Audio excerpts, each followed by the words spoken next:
আসসালামাইকুম। এসএসসি 2026 উপলক্ষে নির্বাচনী পরীক্ষার আজকে সারা বাংলাদেশে প্রায় সব স্কুলগুলোতেই নির্বাচনী পরীক্ষা গণিত পরীক্ষা অনুষ্ঠিত হলো। তো সামনে উচ্চতর গণিত, এই উপলক্ষে আমরা উচ্চতর গণিত একটা ক্লাস নিয়ে আসতেছি। তো এই উচ্চতর গণিতের এখানেও সংক্ষিপ্ত সিলেবাস আছে। এখানে যেমন জেনারেল ম্যাথ, সাধারণ গণিত যেটা, সেখানে ধারার অধ্যায়টা অন্তর্ভুক্ত নাই, কিন্তু উচ্চতর গণিতে ধারার বিষয়টা অন্তর্ভুক্ত আছে। আমরা উচ্চতর গণিতের আজকে ধারার যে চ্যাপ্টার, উচ্চতর গণিত ধারা সপ্তম অধ্যায়ের এই অধ্যায়ের অঙ্কগুলো, ধারার এই অধ্যায়ের অঙ্কগুলো আজকে আমরা করব, পরীক্ষার জন্য প্রস্তুতিমূলক হিসেবে করব। সেক্ষেত্রে দেখা যাইতেছে ধারার এই অধ্যায়, সাধারণ গণিতে ধারার দুইটা অংশ আছে, সেখানে হলো সমান্তর ধারা আর হলো গুণোত্তর ধারা।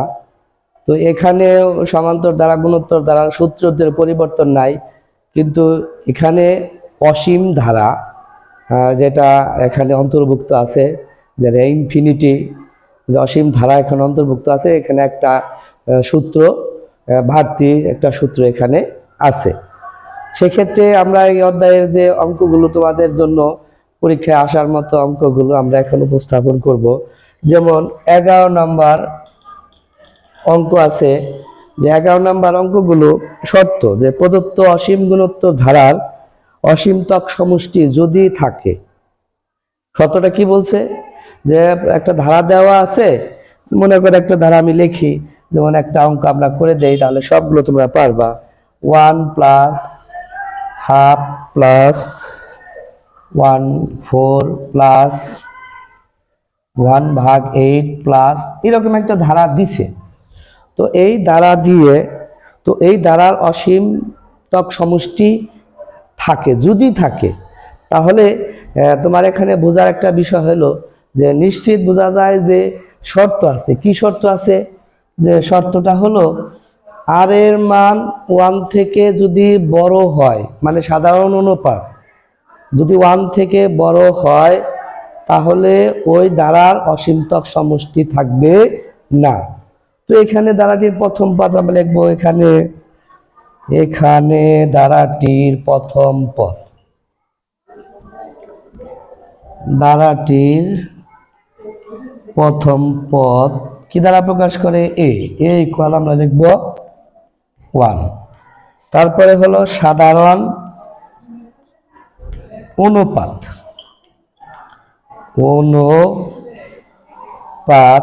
আর তো অনুপাত বের করা কিভাবে বের করে? প্রথমটা দ্বারা দ্বিতীয়টারে ভাগ। তো দ্বিতীয়টা আগে লিখবা, ভাগ চিহ্ন দিয়ে লিখবা 1। তো হাফ দ্বারা, হাফে 1 দ্বারা ভাগ করলে হাফ হবে, তাহলে হাফের মান 1 থেকে কি ছোট। মানে শর্ত হলো যে 1 থেকে যদি আর এর মান 1 থেকে যদি বড় হয়, তাহলে ওই দ্বারা অসীমতক সমষ্টি থাকবে না। যেহেতু আর এর মান, সাধারণ অনুপাত আর এর মান 1 থেকে ছোট, সুতরাং এই দ্বারা তুমি লেখা নিবা যে ধারাটির অসীমতক সমষ্টি বিদ্যমান, অসীমতক সমষ্টি বিদ্যমান। তো এটা যাওয়ার পরে তোমার অসীমতক সমষ্টির সূত্র আছে, একটা ছোট্ট একটা সূত্র আছে, তারা সূত্রটা লিখবা। লিখবো কে, যে সুতরাং ধারাটির অসীমতক সমষ্টি,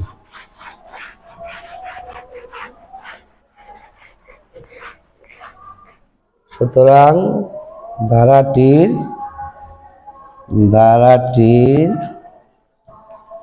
অসীমতক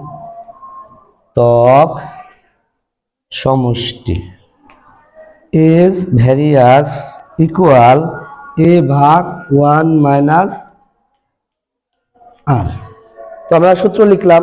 তো এর মান তো আমার জানা আছে 1, তো আর এর মান 1/2।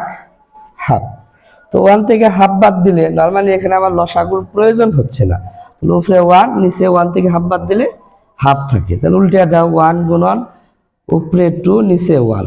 তো সর্বসাকল্যে ধারাটি অসীমতক সমষ্টি 2। তো এখান থেকে তোমার যে বেসিকটা হলো যে যদি তুমি আর এর মান, সাধারণ অনুপাত আর এর মান তুমি বের করতে পারো, তাহলে ওই ধারার অসীমতক সমষ্টি তুমি সহজেই নির্ণয় করতে পারবে।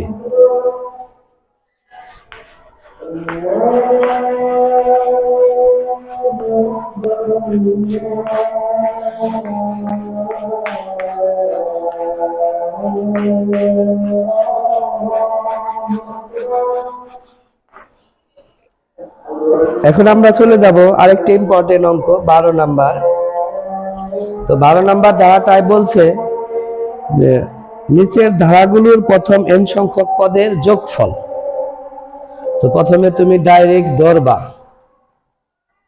ধরি Sn ইকুয়াল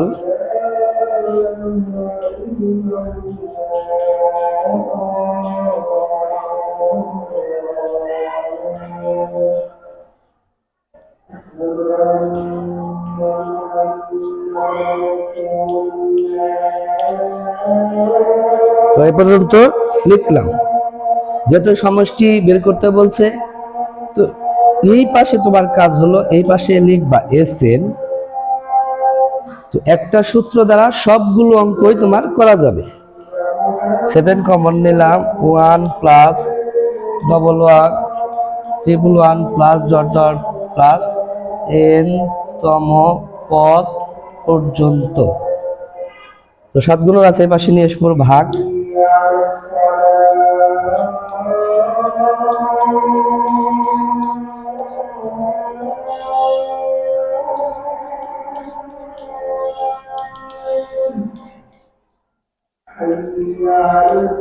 এখন এই পর্যন্ত এই অঙ্কগুলাতে যে কিভাবে থাকবে, যে 7 থাকবে, 7 7 7 এরকম, 4 4 4 এরকম, 6 6 6 5 5 5 8 8 8 2 2 2 এরকম মিলারও থাকবে। তো এখানে প্রথম টার্গেট হলো 9 দ্বারা পুরোটারে গুণ করব। 9 দ্বারা গুণ করলে তাহলে এখানে 9 double 9 triple 9 plus dot dot dot plus n তম পদ পর্যন্ত।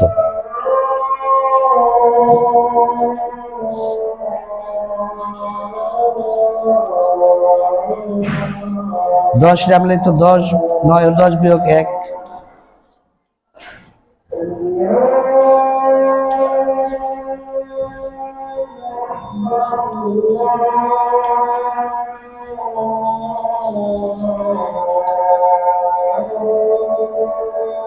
তো এখানে যত অঙ্ক থাকুক, এই অসীমতক সমষ্টির যত অঙ্ক থাকুক, তোমার এইভাবেই করতে হবে যাতে করে তুমি সবগুলো অঙ্কই পারো।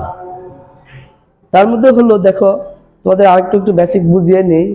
তো এই Sn ইকুয়াল যখন এত দেওয়া থাকবে, তো প্রত্যেকটা ক্ষেত্রেই এই পর্যন্ত অঙ্কটা তোমার একই স্টেপে করবা।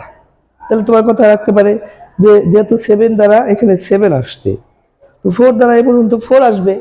যদি 5 থাকে তাহলে এই পর্যন্ত 5 আসবে। যদি 6 থাকে তো এইরকম ভাবে প্রত্যেকটা এই পর্যন্ত তোমার কোনো পার্থক্য থাকবে না। এখন তোমার মধ্যে প্রশ্ন জাগতে পারে যে স্যার এখানে আমরা 10 বিয়োগ 1 কেন দিলাম? তো এখানে আমরা একটা ধারা তৈরি করব কিভাবে? দেখো মানের কোনো পরিবর্তন হয় না। 10 বিয়োগ 1 9, 100 বিয়োগ 1 99, 1000 বিয়োগ 1 999 প্লাস ডট ডট ডট, মানের কোনো পরিবর্তন হয় নাই। সেক্ষেত্রে তোমার এই পর্যন্ত যখন একরকম হবে, তারপরে আমরা সূত্রে চলে যাব ধারাটা কিভাবে আসলে তৈরি করে। তো এখানে যে তোমাদের যে কনফিউশন গুলা, মানে তোমাদের মধ্যে দ্বিধাদ্বন্দ্ব কাজ করে যে এখানে আমরা কি করব, যেহেতু এই পর্যন্ত সব অঙ্কই এক থাকবে, সেক্ষেত্রে প্রথমে তোমরা লিখবা এখানে যা আছে তাই লেখো। 9Sn নিচে 7 ইকুয়াল, প্রথমে 10 নাও, তারপরে নাও হলো 100, তারপরে 1000, নেওয়ার পরে plus dot dot dot plus 10 n পর্যন্ত যাও, এই পর্যন্ত একটা স্টেপ রাখো, মাইনাস দিয়া ব্র্যাকেট দিয়া যে এই যে 1 এই যে 1 এই যে 1 এগুলো আছে মাইনাস দিছি এই জন্য, পরে ব্র্যাকেটের ভিতরে এগুলো কি দিতে পারবো প্লাস ডট ডট ডট, এইরকম আমরা যাব। যাওয়ার পরে এই প্রথম অংশে একটা সূত্র, কি সূত্র, একটা সূত্র তৈরি করব, ধারার একটা সূত্র আমরা এখানে তৈরি করব। কি লিখবো 9 7, তাহলে 10, এখানে লিখবো 10 স্কয়ার, এখানে লিখবো 10 cube plus dot dot dot plus 10 n এ পর্যন্ত যাওয়ার পর আর এতটুকুর মান হলো তোমার মাইনাস n। তো প্রথম অংশের জন্য তোমার একটা সূত্র তৈরি হয়ে গেছে। কি সূত্র, কি দ্বারা, এটা হলো একটা গুণোত্তর দ্বারা। কিভাবে, 10-এর পরে কি আছে 100, তারপর আছে 1000। তাহলে প্রথম অংশের জন্য আমরা সূত্রটা লিখব, প্রথম অংশের জন্য সূত্র লিখব, যেহেতু এখানে প্রথম অংশের পাশে লেখাতে প্রথম অংশের জন্য এ কত 10 আরো 10, যেহেতু আর এর মান বড় 1 থেকে, তাহলে প্রথমে এ তার r to the power n minus 1 আর আর মাইনাস 1, যেহেতু আর এর মান বড় মাইনাস n। ঠিক আছে, তো এখন তোমরা মান বসিয়ে দাও, ক্যালকুলেশন 9 7, তো এখানে এর মান হলো তোমার 10, আর এখানে লিখবো 10 two the power n minus 1, 10 minus 1 minus n। তো এখানে তোমার প্রায় শেষের দিকে 9 এখানে থাকে 10/9, 10 two the power n minus 1 minus n। যেহেতু আমার সমষ্টি Sn বের করতে বলছে, তো Sn রাইখা এই পাশে আমরা শুধু Sn রাখবো। তো Sn যদি রাখি তাহলে এই 9/7 এখানে উল্টা যাবে, তাহলে তোমাদের সহজভাবে শিখাতে এর 7 9 9 81, তাহলে বা Sn রাখলাম, তাহলে কত হয়, উপরে হয় 70, নিচে 9 9 81 আর 10 two the power n minus 1। এখন তোমাদের মধ্যে ক্যালকুলেশন এখানে যে একটা সমস্যা হয় যে 9/7, তো এটা পুরো রাশির সাথেই যাবে, তো রাশির সাথে যাবে, যেহেতু এই n হলো উপরে, তো তোমরা একটা ডাক দিবা n, তাহলে 7 আর n উপরে, তাহলে n 7n, আর এখানে 9টা যাবো নিচে।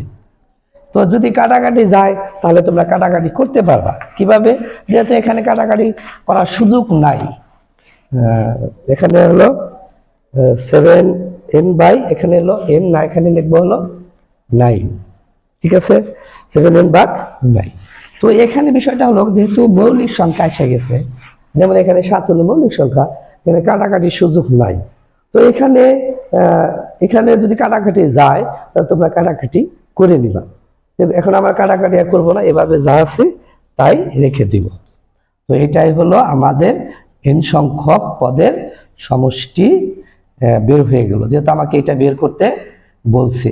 ইম্পর্টেন্ট, এইভাবে যত অঙ্ক থাকুক, যদি 4 থাকে, তো যদি 4 থাকে এখানে, তখন 7 ছিল তো 70 হয়েছে, তাহলে নিশ্চিত 4 অপশনে যদি থাকে 40 হবে, তো এখানে 7-এর জায়গায় এখানে 4 হবে। আবার এখানে আর এখানে কোনো পরিবর্তন হবে না। যদি 8 থাকে তাহলে 80 হবে, তাহলে 8n হবে, শুধু এগুলো পরিবর্তন হবে, আর কোথাও পরিবর্তন হবে না। এটা একটা ইম্পর্টেন্ট অঙ্ক, ঠিক আছে। তো আমরা পরীক্ষা সন্নিকটে আমরা আরেকটা অঙ্ক গুরুত্বপূর্ণ করব, ধারার থেকে যে আসার মতো, যেটা প্রায় সবসময়ই, যেহেতু এখান থেকে তোমাদের ধারা থেকে পূর্ণাঙ্গ সৃজনশীল অনেক সময় দেয় না, একটা ধারার সাথে দ্বিপদী বিস্তৃতির একটা সম্পর্ক, দ্বিপদী বিস্তৃতির সাথে কানেক্টেড রাইখা দিতে পারে, সূচক লগের সাথে কানেক্টেড রাইখা আমাদের এই প্রশ্নগুলো দিতে পারে। এখন আমরা দেখো বইয়ের 13 নম্বর একটা অঙ্ক আছে, অনেক গুরুত্ব।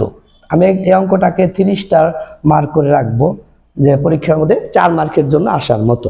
তো এখানে বলছে যে এক্স এর উপর কি শর্ত আরোপ করলে, এক্স এর উপরে কি শর্ত, এক্স এর উপর কি শর্ত আরোপ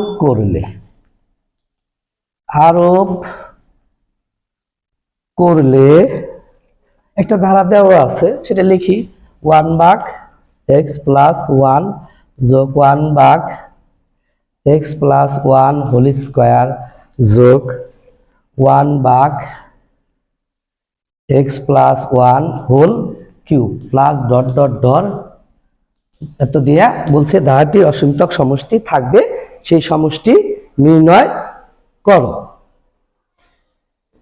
তো সেই ক্ষেত্রে তোমার প্রথমে ধারাটা আগে বুঝতে হবে যে আসলে এটা কি ধরনের ধারা। তো আগেই তো জানা আছে এটা যেহেতু অসীম অসীম অসীম ধারা, তো এখানে যেহেতু এক্স এর উপর কি শর্ত আরোপ করলে বলে দিছে যে এক্স এর উপর কি শর্ত আরোপ করলে এত ধারাটি অসীমতক সমষ্টি থাকবে, সেই সমষ্টি নির্ণয় করো। তো প্রথমে তুমি এখানে লিখবে, এখানে ধারাটির প্রথম পদ, এখানে ধারাটির প্রথম পদ a ইকুয়াল 1/x প্লাস 1, প্রথম পদ। সাধারণ অনুপাত এখানে লিখে দেই, সাধারণ অনুপাত আর ইকুয়াল, তো প্রথমটা দ্বারা দ্বিতীয়টারে ভাগ, তারপর দ্বিতীয়টা আগে লিখবা 1/x প্লাস 1 হোল স্কোয়ার ভাগ 1/x প্লাস 1। তো উল্টে দাও, প্রথমটা ঠিক রাখো 1/x প্লাস 1 হোল স্কোয়ার গুণন চিহ্ন উপরে x প্লাস 1 নিচে 1, এখান থেকে একটা কাটা যায়, তাহলে এখানে আমার রেজাল্ট আসে 1/x প্লাস 1। তো এই যে প্রথমে তোমার এই সাধারণ অনুপাত আর এর একটা মান বের হলো। তুমি লিখবা যে ধারাটির অসীমতক সমষ্টি বিদ্যমান যদি ধারাটির অসীমতক সমষ্টি বিদ্যমান, অসীমতক সমষ্টি বিদ্যমান যদি লেখার পরে তুমি লিখবা -1 থেকে আর বড়, আর থেকে 1 বড় হয়। তো এই শর্তটুকু তোমার মুখস্থ রাখতে হবে, -1 থেকে আর বড়, আর থেকে 1 বড় হয়। যেহেতু তোমার এই আর এর মান এখানে বের করা আছে, তো এই মানটা এখানে বসাও যে -1 থেকে আর এর মান 1/x প্লাস 1 এত হয়। তো এখানে দেখো দুইটা শর্ত লুকিয়ে আছে। কয়টা শর্ত লুকিয়ে আছে? দুইটা শর্ত লুকিয়ে আছে। তো আমরা এই দুইটা শর্ত আমরা কাজ করব। দুইটা শর্ত যেহেতু লুকিয়ে আছে, দুইটা শর্ত যেহেতু আমাকে বলছে এক্স এর উপর কি শর্ত আরোপ করবে, ধারাটির অসীমতক সমষ্টি বিদ্যমান থাকবে। তো আমরা দুইটা শর্তের আমরা করব। প্রথম শর্তে যাব -1 এর সাথে, এটার কি আছে এখন -1 থেকে 1/x প্লাস 1, যেহেতু আমাকে x এর শর্ত বের করতে বলছে, তাহলে আমরা একটা বিপরীতকরণ করব। বিপরীতকরণ করলে কি হয়? অসমতার দিক পরিবর্তন হয়ে যায়। তুমি পাশে লিখতে পারো বিপরীতকরণে অসমতার দিক পরিবর্তন হয়। অসমতার দিক পরিবর্তন হয়, তো এটা একটা সাইড নোট লিখলাম। তো লিখলাম বুঝার জন্য লিখে দিলাম, তোমাদের বুঝার স্বার্থে জিনিসটা লিখে দিলাম। তো এখন যে কাজটা করতে হবে, যেহেতু আমাকে এক্স এর দুইটা শর্ত আসছে, যেহেতু তাহলে আমরা কি লিখবো? এই এক্স প্লাস ওয়ান এই পাশে রাখা, তো মাইনাস ওই পাশে এটা ঘুরিয়ে দিলাম। তো যেহেতু অসমতা, তো আমরা তো জানি সমাধানে পক্ষান্তর করলে চিহ্ন পরিবর্তন হয়, তো এটা অসমতাও কিন্তু একটা সমাধান। তো এখানে যে সিস্টেমটা করতে হবে তা হলো এই পাশে এক্স এর সাথে যা থাকবে +1 আছে, উভয় পক্ষে তুমি -1 নিবা, +1 -1, তো -1 আছে -1 নিলাম, তো +1 -1 কাটা, সুতরাং এখানে একটা শর্ত মান বের হয়ে গেল। তুমি আবার লিখবা, আবার লিখবো 1/x প্লাস 1 থেকে 1 বড়। বিপরীতকরণ করো, তো তুমি একটু আগেই বললাম বিপরীতকরণে অসমতার দিক পরিবর্তন হয়ে যায়। তো এখানে কি আছে? +1 আছে, তাহলে কি নিবা? -1, তাহলে 1 -1। তো সুতরাং এখানে x এর শর্ত বের হলো, দুইটা শর্ত বের হয়ে গেছে, কিন্তু এই দুইটা হলো নির্ণয়ের শর্ত। তাহলে আমরা কি লিখবো? নির্ণয়ের শর্ত সমূহ কি? একটা হলো x থেকে -2 অথবা অথবা এক্স বড় 0 থেকে। তো এই দুইটা শর্ত, তাহলে আমাকে ডাক বলছিল কি এক্স এর উপর কি শর্ত আরোপ করলে ধারাটির অসীমতক সমষ্টি বিদ্যমান থাকবে। তাহলে এই দুইটা শর্ত আরোপ করলে ধারাটির অসীমতক সমষ্টি বিদ্যমান থাকবে। যেহেতু অসীমতক সমষ্টি আছে তাহলে ধারাটির অসীমতক সমষ্টি আমাকে নির্ণয় করতে হবে।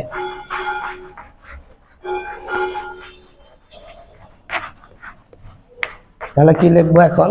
সুতরাং ধারাটির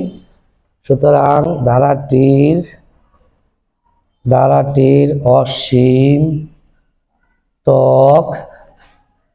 সমষ্টি লেখার পরে এজ ভেরিয়াস ইকুয়াল এ ভাগ 1 মাইনাস আর। এটা হলো আমার সূত্র, অসীমতক সমষ্টির সূত্র আমরা প্রয়োগ করে ফেলছি। এখন আমরা মান বসিয়ে দিলে হয়ে যাব। এর মান আমার জানা আছে 1 ভাগ এক্স প্লাস 1, 1 মাইনাস 1 ভাগ এক্স প্লাস 1। এখানে আমার কি করতে হবে? লসাগু করতে হবে। তাহলে উপরে আমরা ঠিক রাখি 1 ভাগ এক্স প্লাস 1, এখানে লসাগু করো, কত হয়? এক্স প্লাস 1 লসাগু এক্স প্লাস 1 1 এর সাথে এক্স প্লাস 1 মাইনাস 1। তাহলে আমরা এখানে একবারে দিয়ে দিতে পারি মাইনাস 1 প্লাস 1 কাটা, এটা ভগ্নাংশ ঠিক রাখবো। 1 ভাগ x plus 1 into x plus 1 উপরে, নিচে আমার কত? এক্স। তাহলে এটা আর এটা কাটা, তাহলে কত হয়? 1 ভাগ এক্স। গুরুত্বপূর্ণ একটা অঙ্ক করলাম, ধারার যে কয়েকটা অঙ্ক করলাম, 3টা অঙ্ক আমরা করলাম। এই 3টা অঙ্কই প্রথমটা লিখছিলাম যে এক্স এর উপরে কি শর্ত আরোপ করলে তাতে অসীমতক সমষ্টি থাকবে, সেই সমষ্টি নির্ণয় করো। সেখানে তোমার বেসিকটা ছিল আর এর মান 1 থেকে বড় হতে হবে, সেই শর্ত। দ্বিতীয়টা হলো যে সমষ্টি, প্রশ্নটা ছিল এরকম n সংখ্যক পদের যোগফলের সমষ্টি সূত্রটা নির্ণয় করা। আর 3 নাম্বার হলো এক্স এর উপরে কি শর্ত আরোপ করলে তাতে অসীমতক সমষ্টি বিদ্যমান থাকবে। ইনশাআল্লাহ 3টা অঙ্ক ভালোভাবে প্র্যাকটিস করবা, তোমার পরীক্ষার মধ্যে উপস্থাপন করতে পারবা।